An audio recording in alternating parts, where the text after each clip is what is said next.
right, we are back. Welcome to another Monday. This is the June Monday, the first June Monday of 2025. It is, I can't say good morning. I always have to remember to say good day. I think we've been doing this podcast almost 2 years, and I'm still trying to get that part down. It's such a struggle when that moment clicks over. Welcome to the AGF podcast. That is the podcast of the Home Education Foundation. My name is Jason Crawford, and Brenda Dickinson is the founder of the Home Education Foundation, which is an organization that she started after beginning her work in the 1980s, establishing a bill with Representative. I just had a blank. That's weird. Webster, thank you, Daniel Webster, to establish home education freedoms in a unique way that's not exactly done that way, or wasn't that done that way in other states at the time, where you didn't have to go through a homeschool outlet to be able to home educate. You could home educate as a parent directly to your own children, and since then, through the Home Education Foundation, she has protected home education freedoms and established rights and opportunities for home education families across the state of Florida to the tune of dual enrollment, transcripts, bright futures, books.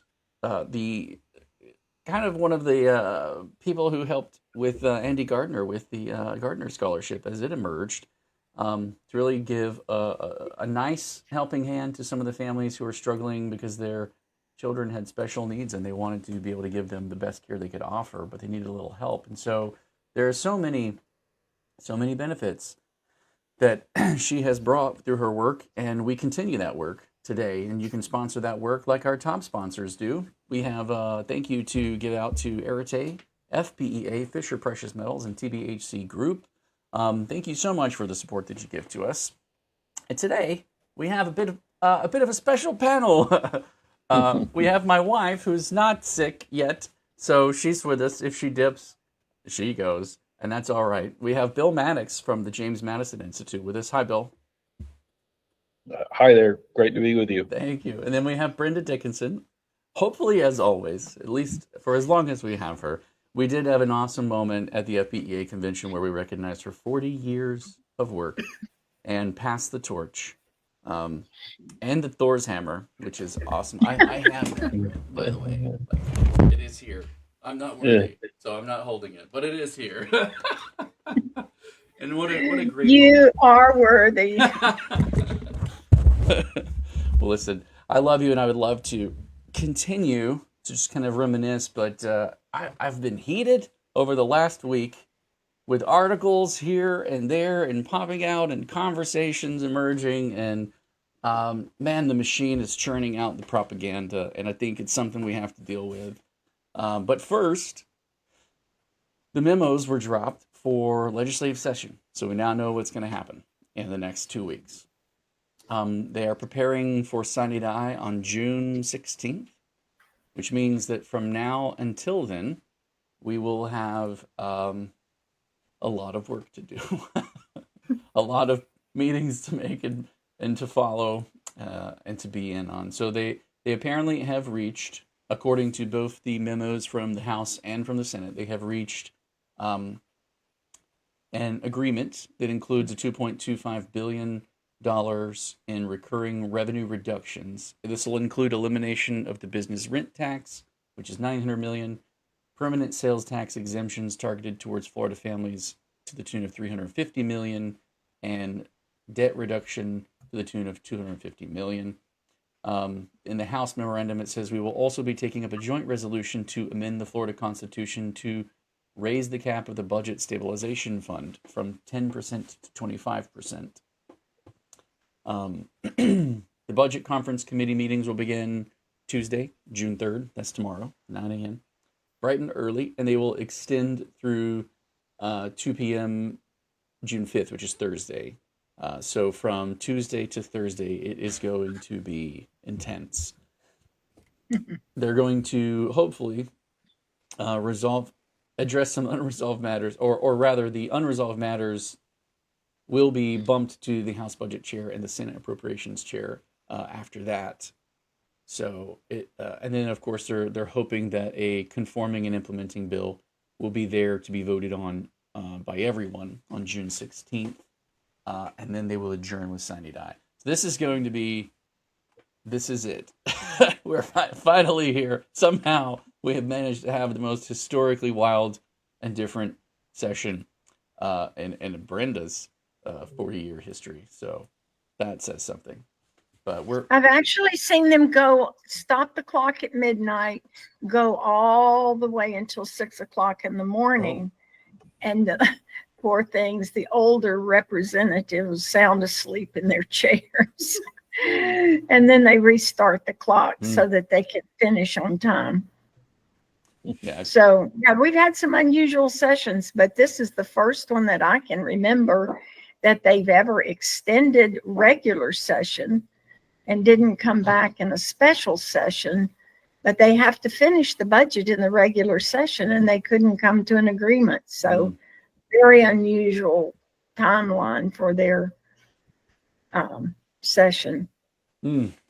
Yeah, so there's a lot. I'll be up there. I'll be up there. So watching the madness. Yes. Watching the sausage being made. Yeah. I've already reached out to a number of people to kind of see what's going on behind the scenes, because as we all know, the rumor mill on Facebook runs wild. And there's no stopping anyone from having an opinion. And then you get 27 comments deep into some inflammatory thing, and you realize this person doesn't even live in Florida. So it's nice. It's great. We go live on Facebook. So I'm not blasting the platform as a whole. A lot of people don't use this strategy, but we do it because that's where all of our homeschool people are. But we would like to move our homeschool community. Just as a side note, our Wix platform that we host our website through is discontinuing the forum. So we're in the process of migrating all of our information over to a new server called Discord. It is a communication tool that emerged out of the glory days of video gaming, in which you would have 80 people on or 40 people on, and they're all trying to do something together. And there's a lot of discord in that communication. And so various technologies emerged over the time, over the years. And Discord is one of those that has kind of stood the test of time in its functionality. So I kind of co-opted it for what we're doing because it does have such benefits. If you join our Discord community, which you can easily do by going to our website, and there's a button at the top that just says Discord. Click that, create an account, and sign in. You'll be able to designate whether you're a student, a parent, or a mother, a father, or a student. And there are curated experiences for moms that are separate from dads. There's like a dad's corner and a mom's corner, so you can communicate and talk about things. And then you don't have to be bothered with all the notification from each other's. So you can truly kind of have a little private space. There's room in there for every county. We've got a space in there for evaluators to kind of do things and meet with parents who are new and help them understand the ropes. We have an ambassador program that we've kind of launched for people who are willing to help us get important information out. So that is where you'll start to see a lot of our urgent updates and down to the moment conversations. When a parent says, oh, I'm having this conversation in my county, I need help with this or with that, you'll be able to see a lot of that. Now, we do have a special guest, so I want to be conscious of his time. And it's so funny how time flies. We've already spent like 10 minutes, and it's great. And I know that you may have to leave at some point, so I wanted to kind of get with you and get some thoughts from you. First, Bill, you were at FPEA, and thank you so much for bringing the pocket constitutions and the James Madison pens with the glasses. They were a hit, a total hit. Yeah, they were. The kids loved them. Yes. I think. Yeah, it's funny how things like that will kind of take off, but we started using those several years ago at some different homeschooling conventions that we went to, and we noticed that they were really popular. So we were glad to share them with you guys. Well, thank you for blessing us with that. I think a lot of people don't realize how much we rely on the support of others, and we're so thankful, at least in that small way, to have your support, for what you do. People loved the pocket constitutions. There is an emergence, or maybe a resurgence, of the people who want good educational information. They want accurate information, and I appreciate that because there's a lot bad information out there. What was your take on FPEA's convention as a whole? Wait, before we go there, can I say something about Bill? Oh yeah. Bill emerged as one of our, say, partners back last session when he stood up in committee and spoke basically about parental rights to use their scholarship funds in the way they see best. Well, we latched on to Bill because he carries a lot of clout in the Capitol, and we were so thrilled to have him speak on our behalf for parents. And it was a combination of his influence, our influence. There was Americans for Prosperity that spoke in behalf of parents' freedom to spend their money. Yeah. And that's the kind of coalitions that HEF can build, because sometimes if it's just our voice on an issue like that, they don't see it as strong as when we have other partners saying the same thing. So Let me just publicly say thank you so much, Bill, for helping us avoid the limitation to just core courses for the PEP last year. That was a big help. Absolutely. I echo that. Well, you're very kind. I if I'd known that was coming, I would have I probably would have found a way to duck out of this interview. I'm not used to having attention like that. But hey, we are big fans of homeschooling, of PEP scholarship users, of parents who take seriously their responsibility to educate their kids in whatever way works best. And so my own family has a background in homeschooling, so I'm very sympathetic, kind of at a natural kind of impulse instinct sort of level to the kind of aims and goals that HEF has. And I have to say, I work with a lot of sister organizations, because our organization, the James Madison Institute, for folks who don't know, is a public policy think tank. We deal with a lot of issues. I happen to have the good fortune of working exclusively on education topics, but we deal with a lot of other topics. And we compare notes a lot with sister organizations in the other 50 states. And what's interesting is that the reports that I get from others are sometimes mixed or different, perhaps, than what I have observed here in Florida when it comes to homeschoolers. And I think one of the things that has struck me in getting to know you guys better and just watching you work is how skillful you have been, not just at representing the interests of old school kind of OG homeschoolers, if you will, off the grid folks who don't want any scholarship money and are very wary of it, while at the same time embracing those who have said, we live, close to the margin and we need help and would like to be able to do that and to do so with integrity.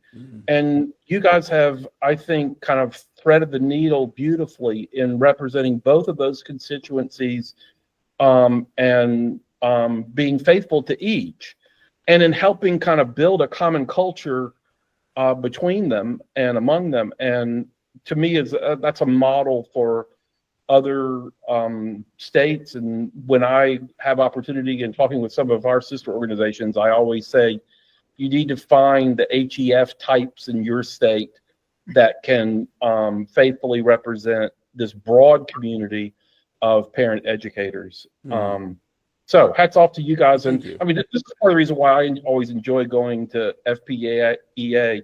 In some ways, it's kind of an opportunity for my wife and I to kind of, you know, go down memory lane, if you will, remember what it was like when we were raising ours, to observe some of the differences that have arisen over time in homeschooling, and, you know, just new approaches and new ideas and that sort of thing. So that's always fun. I always enjoy going to the sessions that you guys lead, because it gives me a chance to kind of see the interplay between, I see you guys often in a kind of policy context, talking with legislators, talking with folks here, but it's really useful. And this is part of the reason why I always enjoy going to FPA generally, is just seeing people who are doing this on the ground. And your sessions are always really helpful for me to kind of see the interplay between folks that are spending a lot of time in Tallahassee talking about policy with legislators, with folks who are on the ground saying, I don't fully understand these programs. Can you help explain to me some of the you know, the kind of landmines that I need to be aware of lest I step on them. And so, yeah, those sessions are always particularly interesting to me. That's a unique way of putting it, because I do think you've captured that. And this is what I love about you, Bill. You kind of capture some things and distill them down so well. There are big gaps in the knowledge of the common person as to what's going on in Tallahassee. And so when we're deep in the weeds in Tallahassee, there are conversations that we know or are a part of where we can kind of get the temperament of or direction that we're going. And it doesn't always reflect what's been put into the bills before the changes are made and amended. So helping kind of bridge that gap and communicate that effectively to our community is one thing, because people act differently under pressure when they feel desperate or when they're fearful, right? They start to get into areas of human behavior where we act in ways. And so if a propaganda machine can intentionally provoke people into those areas, then the lizard brain kicks in a way, and they become predictable in certain kinds of ways. So kind of pivoting the conversation in that direction, you had talked about that place that we sit in where we bringing the history of home education, especially in Florida, up to the newcomers, you know, and kind of building a common culture. You know, I said this in one of my sessions, and because I borrowed it from somewhere else, and I just can't remember who first quoted it. But it's that politics is downstream of culture. So the things that we love about life, our way of life, the things that we hold dear are the things that we make policies to protect or promote. Or the things that we don't like, that endanger our culture and way of life, we make policies to diminish. And so out of that culture, we make policy. So it's very important to understand what is the culture of homeschooling. And there are some beautiful things about it. But there are some things about it that are not so much negatives, but they are inherent obstacles. Freedom, by its very nature, is inefficient, right? It's not efficient at all. The fact that I can do it my own way, you can do it your own way. You go there down, you know, to FPEA and you see a trip down memory lane, but I'm sure you see so much that's different. So much that's different. And while that's a beautiful thing, and innovation is great, it also kind of begs the question of, like, how do we keep it from pure chaos, right? So on one hand, pure freedom is pure chaos. So there has to be some kind of order to it. And that thin line, that fine line on what does that mean and what does that look like is the line that we try to draw and stand on. And not squeeze everybody into my freedom. Yes. But let them have their freedom. That's what we tend to do, is we get freedom and then we want to define it with the rules that we see. So our policies have to be broad enough that it allows everybody to define their own freedoms. Yes.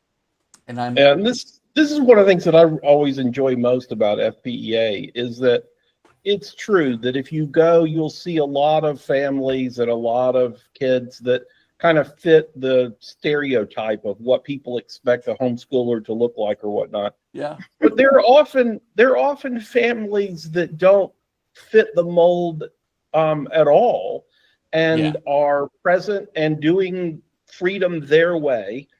And the more that you look closely, the more diversity that you see, even within this community, that people outside it think they know well, but often fail to know. And then one of the things that I love most about homeschoolers is their self-awareness about some of these stereotypes. And I'll never forget, gosh, this is probably 6, 8, 10 years ago, maybe now.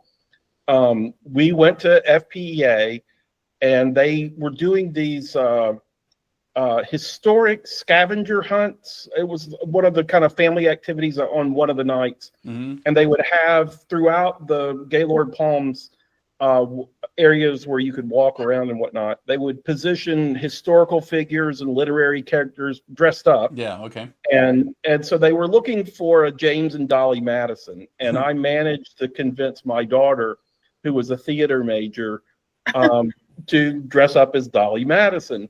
So she comes in full, costume and does her spiel. Nice. And at some point, these two, I don't know, probably preteen, maybe early teenage girls grabbed her and said, "Hey, can we get a picture with you?"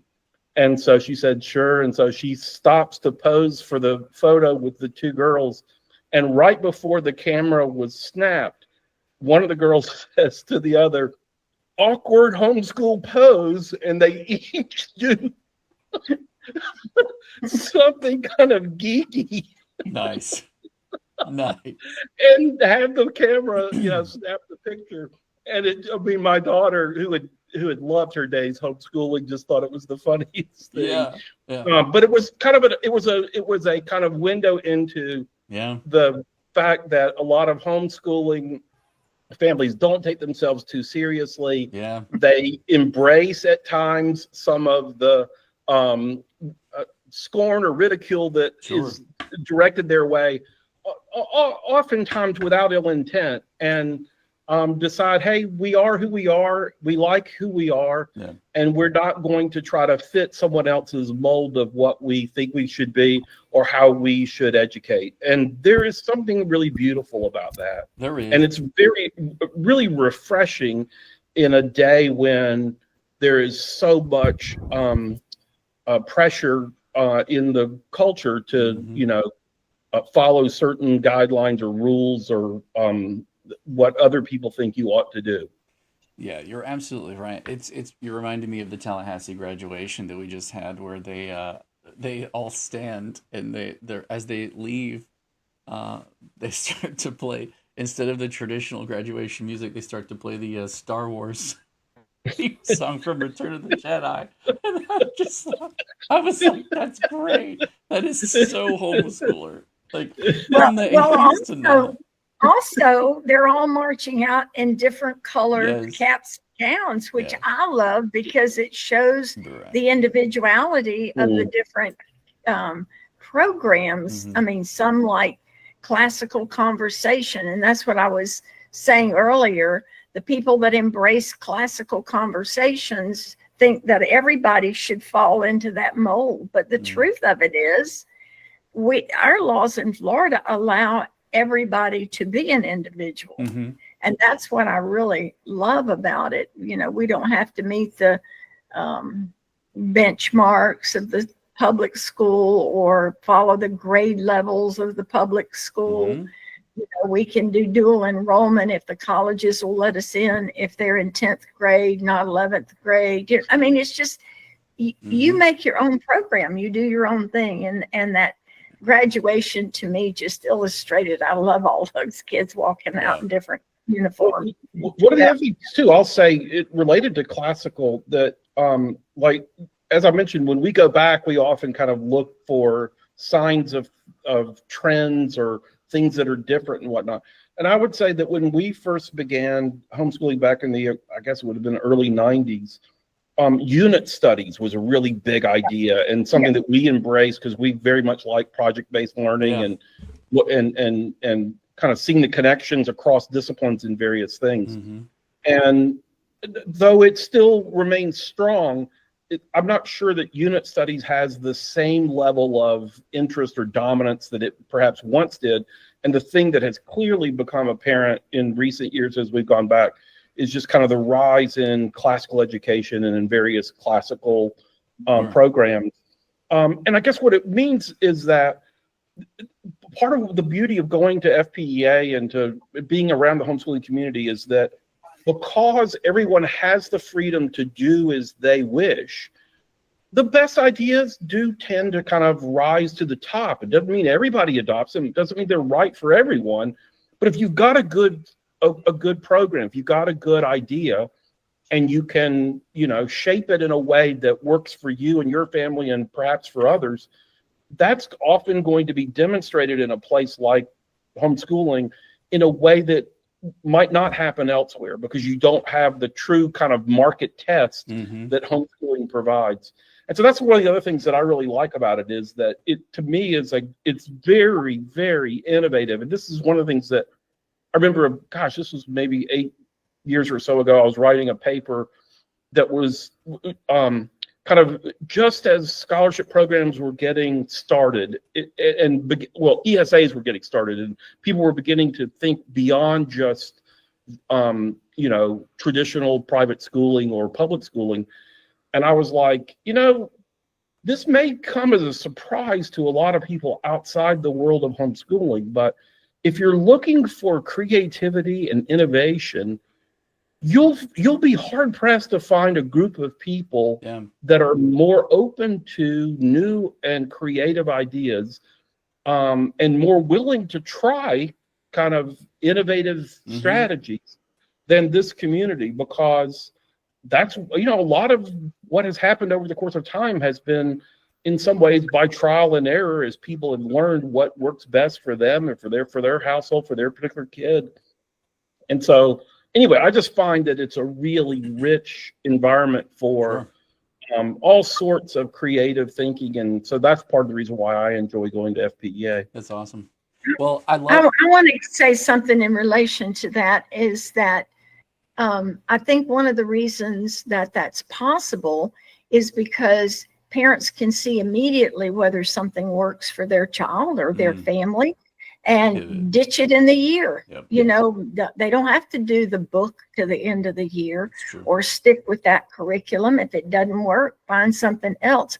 And we have that flexibility that the public schools don't have, which to me is sad, because one size doesn't fit all. And that's sort of where the public schools have lost some of their ability to meet the needs of the kids. And, in the same classroom, you have everything from children with unique abilities to those that are, what is the word? And, the high level, there's a word for them in the IDEA. I can't think of the right word at the moment, but, they need to be moving on, but they're categorized in such a way that the child can't move on and the teacher has no flexibility. So I think that's one reason that homeschooling works so well, is that the parent knows that child and can address the needs of that child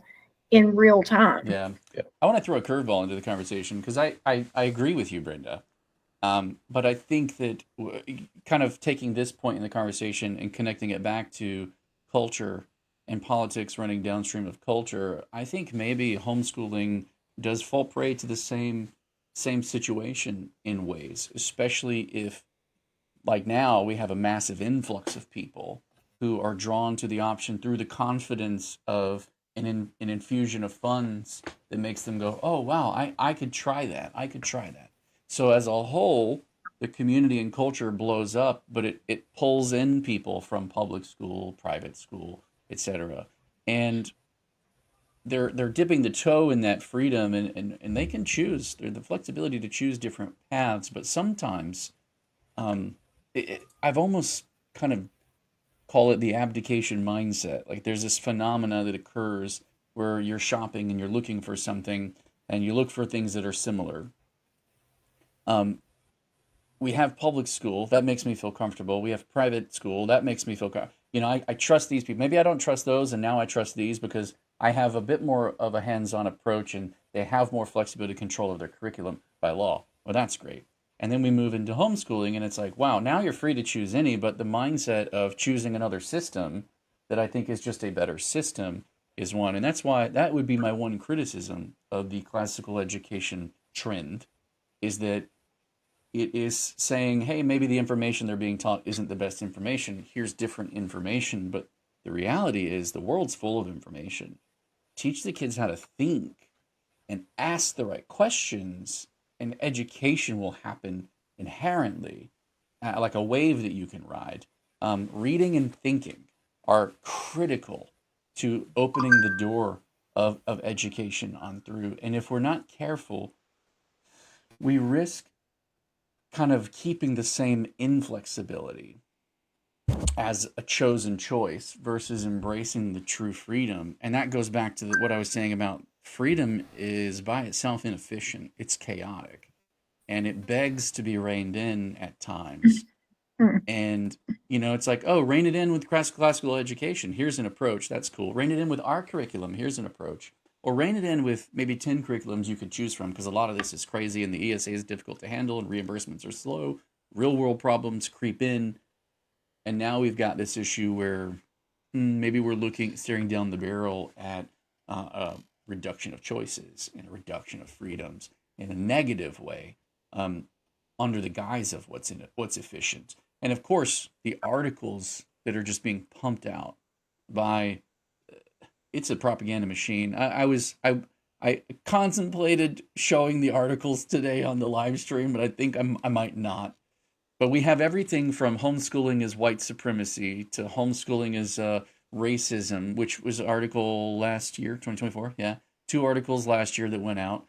To all the voucher programs are buying Disney tickets and all of this stuff. And here go the Disney ticket buys again. And we did a expose on how many of the scholarships, and I did the numbers, and they never go back and retract any of these or correct any of the propaganda. But I ran the numbers, and we're talking about a fraction of a percent of the overall education budget. A fraction of a percent of the overall education budget on Disney tickets. All of which gets submitted with an educational benefit form where the parent has to explain the educational benefit of what they're going to use them for, and then get approved as a reimbursement. That means the parent has to pay the money up front, whether they get reimbursed or not, as a reimbursement. And I'm sitting here thinking there's a lot of really cool cultural experiences at Disney that are educational and beneficial. I think that they're valid. I don't go to Disney. I don't want to go to Disney. I don't want to stand in lines with crowds. I don't like to be around that many people. I don't like the heat. I would rather learn from free on YouTube from some of the stuff, and curate some really cool other ways of getting that information. And we're free to do that.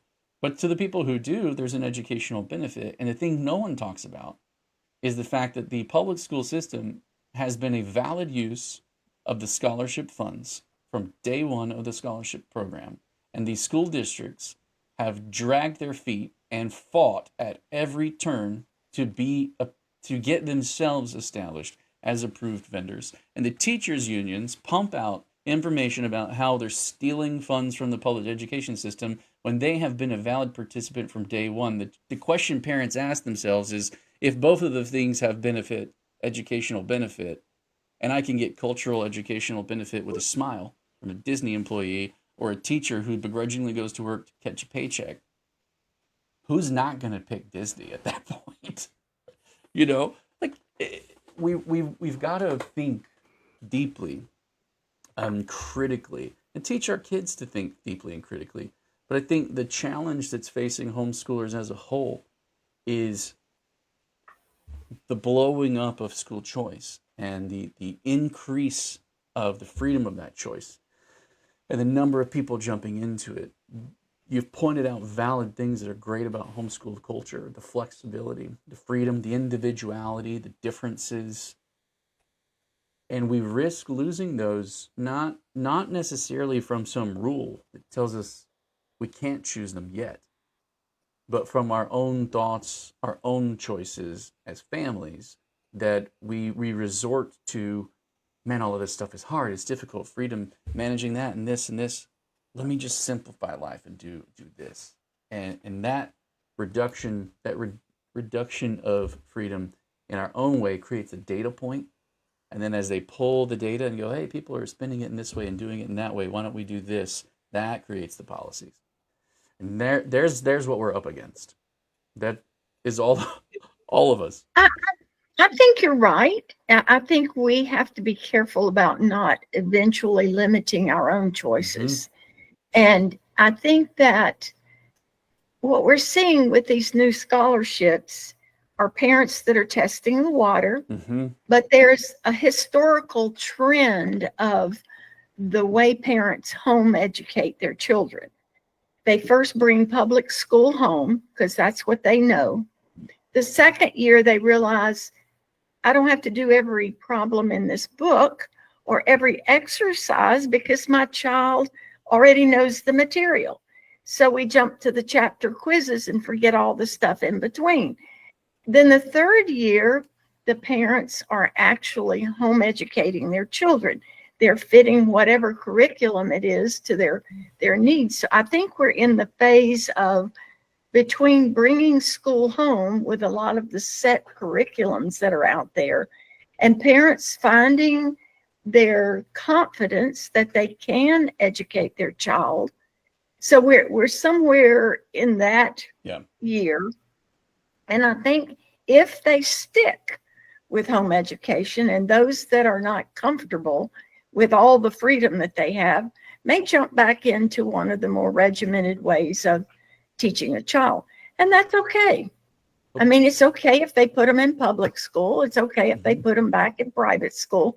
It's parental choice. But I find that a lot of the parents who stick with the regimented programs have multiple children. It's hard to keep up with all the, if you got 10 children, where each child is. And so if they put them in a grade level curriculum and they help that child figure out whether they have to do all of the Saxon math reviews in the chapter, then they can skip forward, But I don't criticize the choices that parents make if it's, the paces, they're boring. They don't have any outside activities. Brenda. I would hate doing that, but that's my personality. Sarah Renee commented and she says, Brenda, I feel so seen.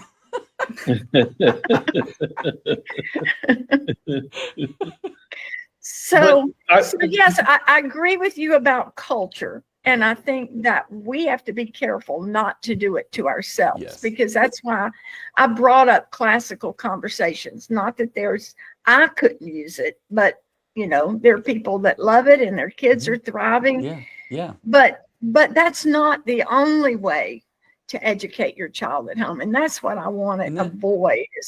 And that's you've captured what I was trying to get at, which is that, to be a true homeschooler here, I'm going to make a Princess Bride reference. But in that freedom and expansion and chaos, there's a dissonance. And resolving that dissonance is painful because I have to think about things. I have to plan. I have to put mental effort and constrain myself to a course of action. And that's painful.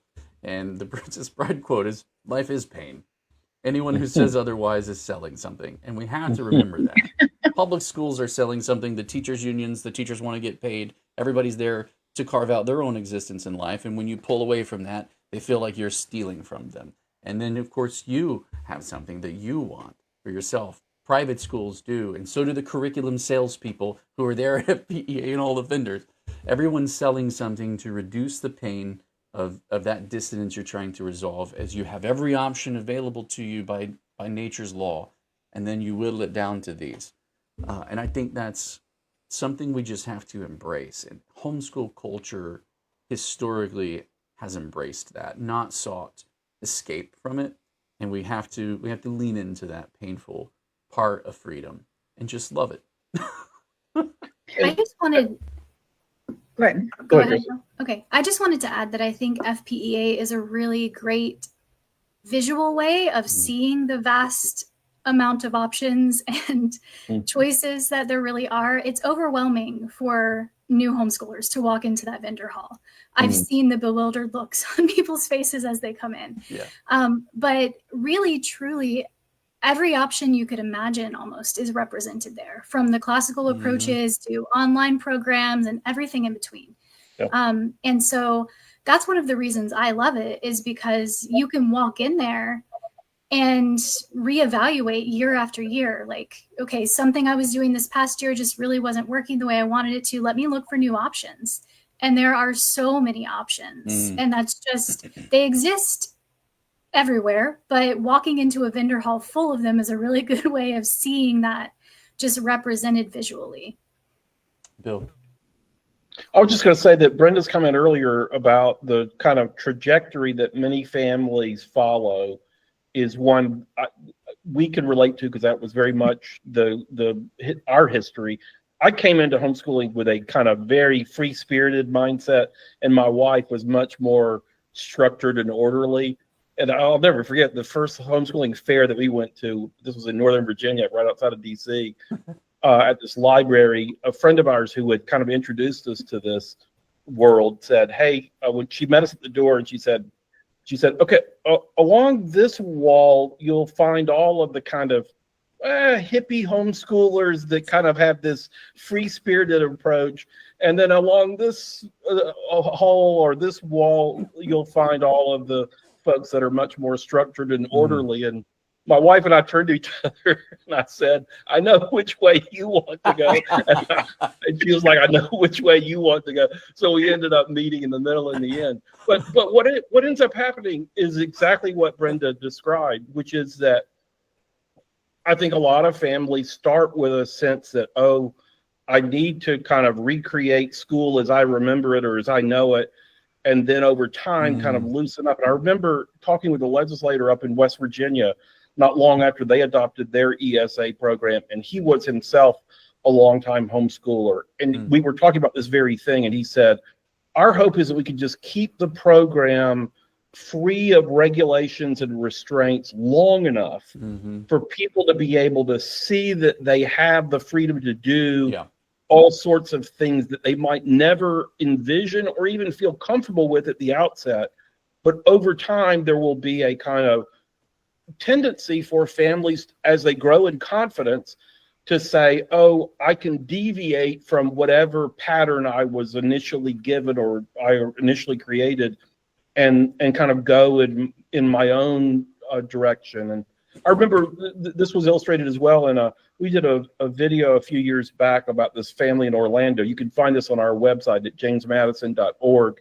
It's a little video called Taking Flight, and it was about there are two of the 5 kids in this family there in Orlando. But when they first started out, the mom was like, I don't have confidence that I can homeschool, though they had seen some families that did this and were very intrigued. So they first started out in a hybrid school where 2 or 3 days a week they would basically implement the lesson plans given to them by the teacher at the hybrid school. And it was a way for them to be very involved in their kids' education without taking on the responsibility for lesson plans and that sort of thing. But then over time, as they grew in confidence, they said, we're going to become more kind of traditional homeschoolers where we take responsibility for the lesson plans and pick and choose the curriculum ourselves and don't rely as much on, teachers or co-op leaders or that sort of thing.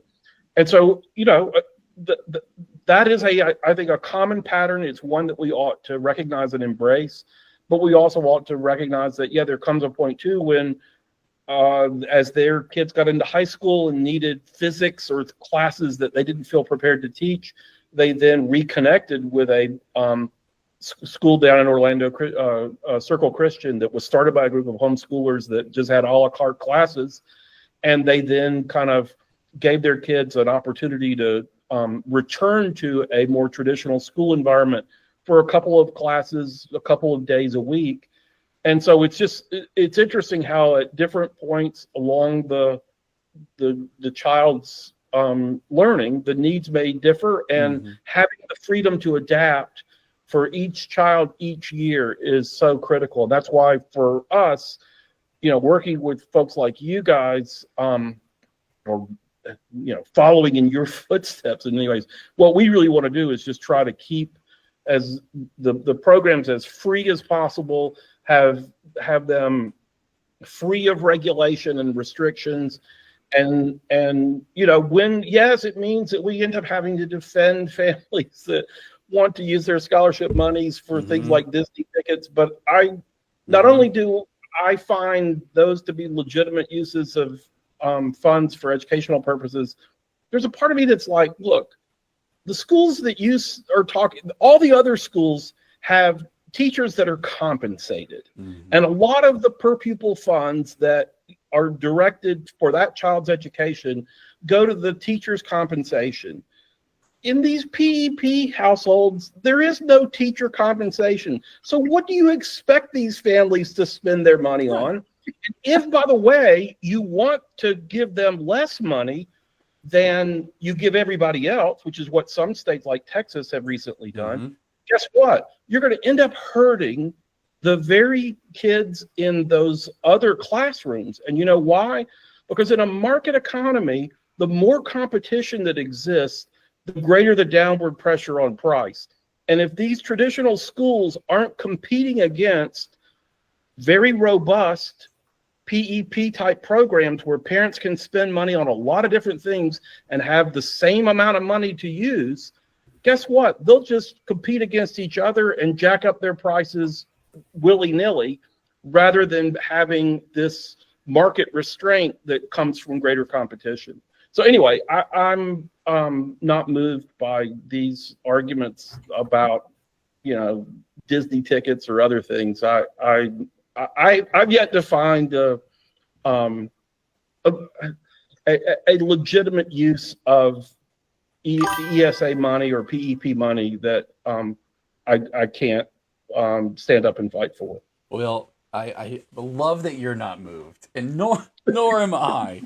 I'm very much concerned about the people, like you said earlier, who are not, they're not in Tallahassee with the finger on the pulse of conversations, what's happening, and they may not know what you know about Texas. And I love that you bring that broader perspective, and that's one of the reasons why I wanted you on, to help us distill that down to our people. They can hear that perspective, put themselves at ease, and understand the true power of the freedom that they have and the importance of standing on that as it's currently stated. It's currently open. And there is a lot of pressure. It's not that the conservative-minded Republican or Democrats are looking to cut back in some sort of conspiratorial way your freedoms. It's that we have a knee-jerk reaction to the chaos that freedom truly brings. And we seek to, like a pendulum swing, we seek to kind of go, oh, correct for that. And we almost always overcorrect. Almost always in human nature do we overcorrect. Every parent who's ever disciplined a child knows that when you seek to correct, you always run the risk of overcorrection. And that's a lesson that we all have to be mindful of, that our representatives are trying to represent, and they're representing every constituent, not just homeschoolers, not just public schoolers, but they kind of play to the middle, that average middle. They listen to the largest cacophony of voices, and whenever you can pump a machine out that makes it sound like everyone on Reddit is saying this, and every article is saying that, and every, Tom, Dick, and Sally who's in a journal, says this. By the way, I looked at one of them today, and I'm not even sure they're real people, to be frank with you. A lot of them have names and very, very short, uncredentialed bios, and put out 74,000 articles. Yeah, sure. Yeah. What a life you live, pumping out that many articles. Anyway, homeschool parents, home education families in Florida, be mindful. Be mindful that whenever you are prompted or called to, someone's doing a news story. Oh, I've got an article. I want you to be interviewed for this. Be mindful that there is a use for that information. There's never intent just to go, oh, wow, look at that. Isn't that nice? Someone somewhere has an agenda, and you're being a part of it. You're what some would call a useful idiot. And I don't mean that in a derogatory sense. That's an actual term to be used. It's that you don't know the game they're playing. And you're excited about what it is that you have. And that excitement is real, and it's awesome. And that's the beauty, the freedom, and the empowerment of families being able to make their own choices. And I think that if I had one thing to give all of our families in Florida, and I can't speak to every homeschooler across the country, though I wish that I could, but I'm intimately more familiar with Florida's history, it would be this. Whether you take the scholarship or not, the one thing you can unify on with, even if you disagree whether people should take the scholarship or not, or what they should spend the funds on or not, the ultimate thing that you do need to all agree on is that parents retain all authority over their own children to make their choices, period. That the children, by nature's law or by God's law, are yours and not the state's. The state is a construct, and our taxes go to fund it, and it serves us. It serves to our benefit to govern and to help. But it is your responsibility, it is your duty, and it's your freedom to be the parent and to be the authority over all of those choices that is most important, period. And whether you're in the scholarship or not, if you're outside the scholarship and you don't want to have anything to do with them, you want to stick your head in the sand, I get it, that's fine. Don't touch it, don't have anything to do with it. But still speak up and stand up for the parents in those programs because they need you. They need you, and you will need them as well. Because as a school choice option blows up, you will become a smaller and smaller. The traditional legacy homeschool, off the grid, like you called them, Bill, homeschoolers are becoming a smaller and smaller and smaller part of what is now known as homeschooling. And that's that. I mean, you got micro schools coming in, you've got hybrid options where they blend private school and homeschool, and, you know, I'm teaching my kids, but then we hire a private tutor and we call that home. Like, it's blowing up with a multiplicity of options. And the core identity of what it is to be a homeschooler is kind of a misnomer at this point. So understanding who we are, what we stand for, and when it's time to stand is going to be key as we move forward. I want to make a couple of points based on what you said before, but I'm not sure everybody understood. When you were talking about the school districts not cooperating, let's go back to the policy. Yeah. The policy is that PEP parents can spend their money at a public school. The problem we have is public schools refuse to bend into the flexibility that parents have of choosing a course or not. Mm-hmm. And so they aren't setting up contracts with the SFOs to take that money for the course that a parent wants to take at a public school. So we have a few that have come on board and they can see, oh, we might be able to get some of that money that we've lost back if we open up to parents spending their PEP money. Now, I know that it's complicated, but Florida Virtual jumped on it immediately. Mm-hmm. They figured out a contract. They're allowing parents to take the courses, but some parents would prefer doing it in person at a public school than doing it online. So I would just hope Bill could help us next year. We're working in trying to get the districts educated, and yet they seem very resistant to taking any of that money back into the system. Mm-hmm. Well, this is a big priority for us for the coming year, and part of it was born out of a kind of accidental invitation that I got. The head of the Leon County School Board back in January, who was a friend and a school choice supporter, invited me to come and give a little workshop on school choice to the Leon County School Board. And it was, as you can imagine, a disaster of sorts, because they were not at all friendly or eager to hear what I had to say. But one of the things that I did point out was just this, was that, hey, when they started throwing at me the standard arguments, oh, you're taking money out of the system, I'm like, well, there's an opportunity here for you guys. There's two sides to this coin. Yes, parents can leave and take their money with them, but there's also an opportunity for you to open classes available to that parents might want to students, and that's a way for you to claw back some of that money and to show if your programs are as great as you want them to be. You can demonstrate that and have the market reward you for it. And you might find that some families that begin by taking a single course or two might end up taking many more.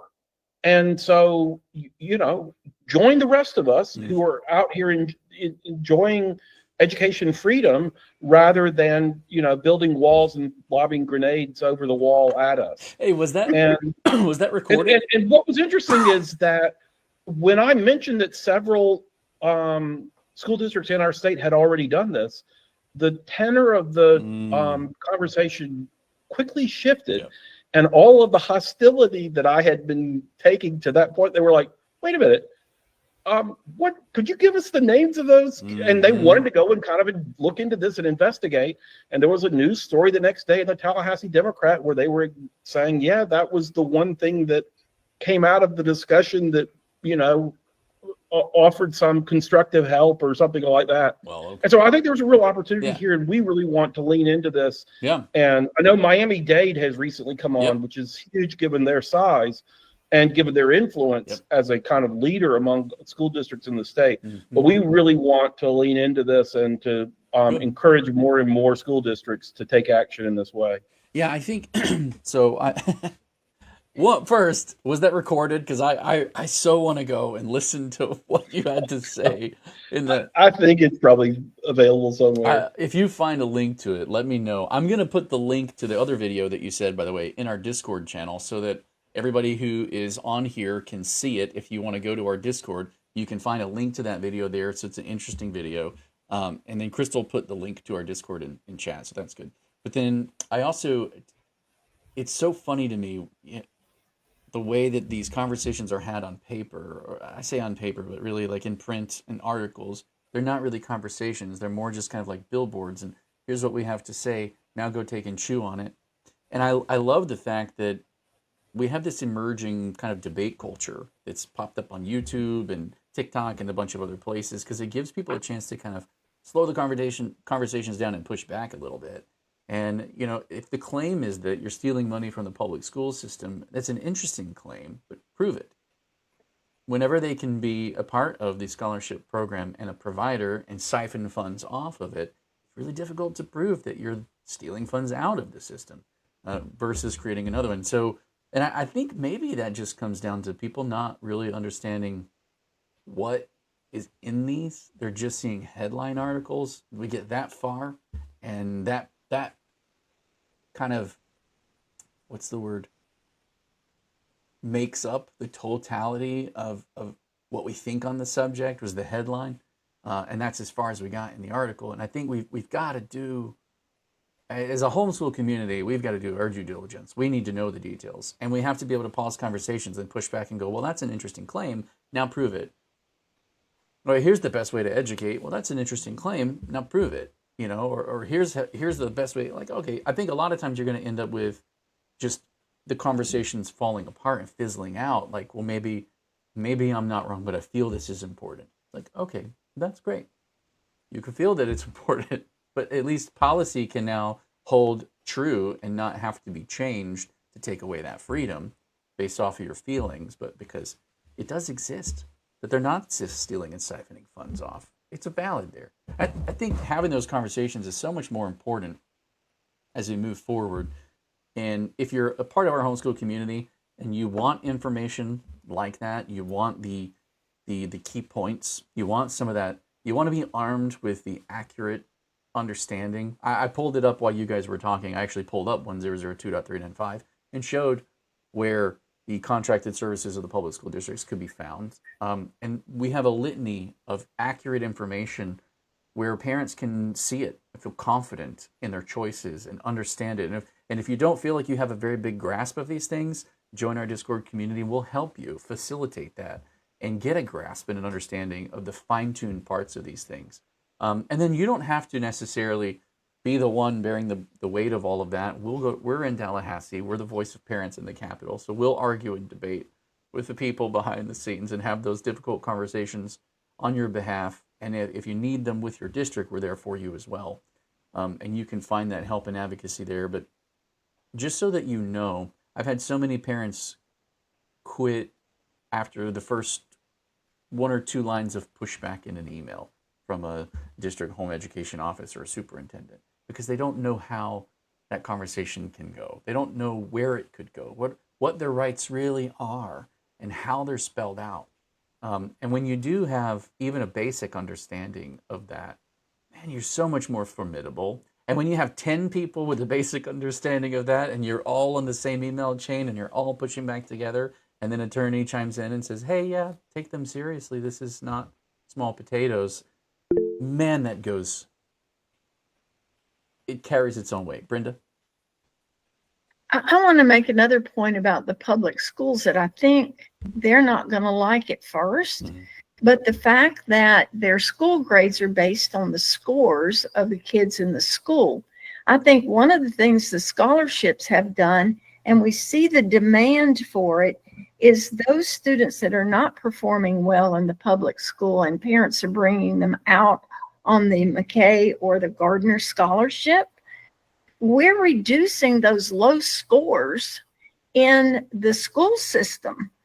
And the other point is the kids are getting what they need individually to customize, because the school district cannot meet, even though they say they are required to meet the needs of every child in that school, they can't. Mm-hmm. And given the parents the money, the parents are going to customize that individual child's needs, and they're going to fare better than they would if they were in the public school. The other aspect of that is those special needs kids and the evaluations they're required to do under IDEA take so much time and money out of the system just to get them evaluated for what their needs are. And so I think when we cleaned out of the public school, the students with special needs and those that are bored to death in a classroom and they are creating problems for the teacher, then you've got a group of people that the teacher can better educate than having all of the variations in a classroom. Valid point. So I think it should bring up their school grades, whether they're doing a better job or not. And they claim that school choice is causing more competition. I'm not sure that's really true. I just think that removing the ones that are not middle of the road students in a classroom helps them to have better scores and the kids get a better education. That's another take on it.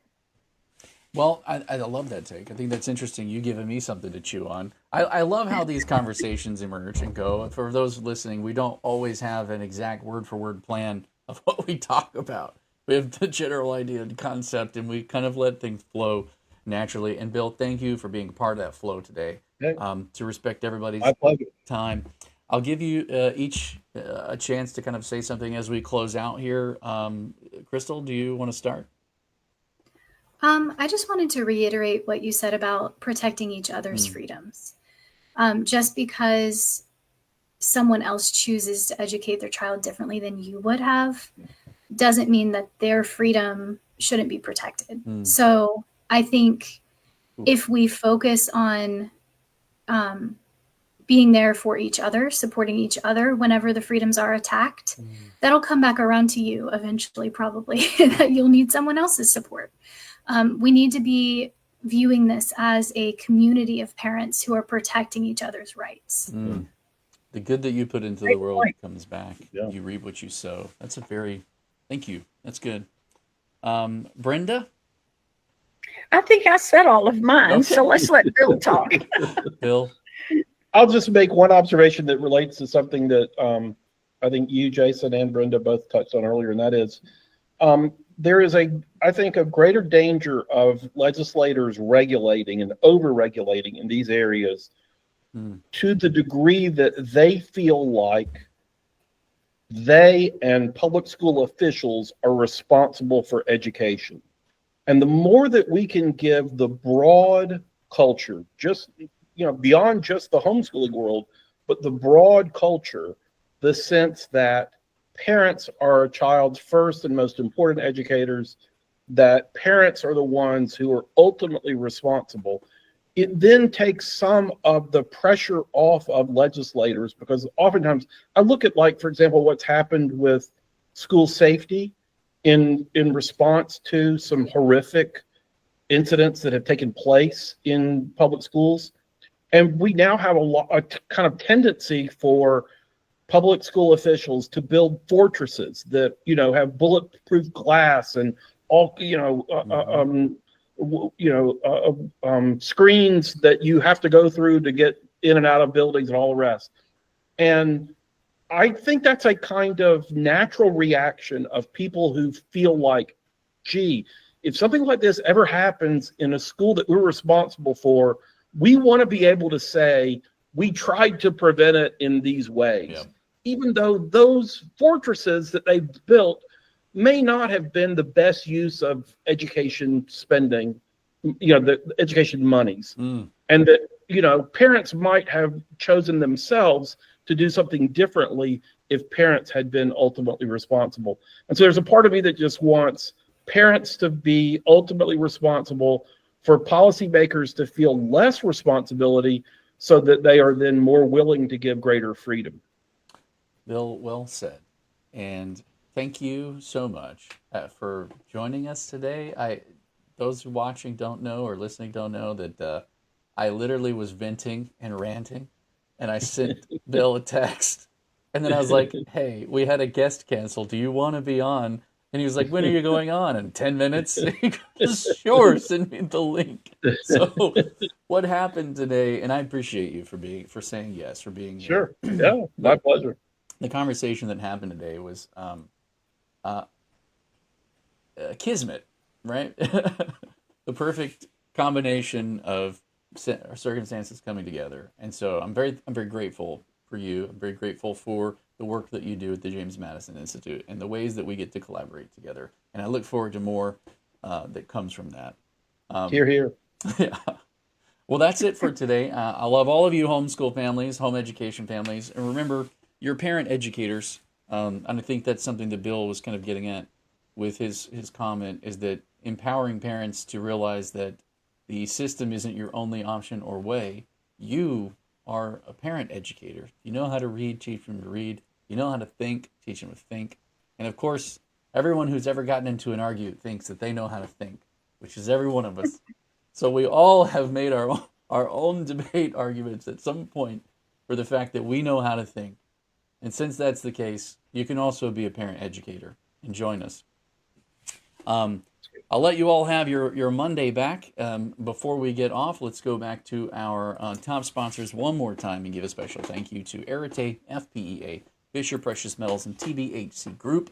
The FPEA convention was absolutely fantastic. We did see Arete there, and we got to talk with them. I'm hopeful that the CEO and his wife might come on and speak with us soon. I look forward to putting that together. There's some really cool overlap between what they do in cybersecurity and the homeschooling, freedom-loving world, and I love to kind of bring that to us. We also thank FPEA, wonderful convention. Fisher Precious Metals, one of our board members. TBHC Group, their conference is coming up in July. If you haven't seen them yet, get on that. I think we'll have them on as a special guest later this month. But until then, or until next week, we'll release you. We'll keep an eye on the legislative updates, and we will be posting our updates through Discord. So grab that link if you haven't yet. I can't say that enough. Be a part of our ongoing community, and we will make sure that we keep you informed with accurate information that is not necessarily what you will see on the Facebook rumor mill. So with that being said, thank you all for your attention, and we will see you next Monday. Great.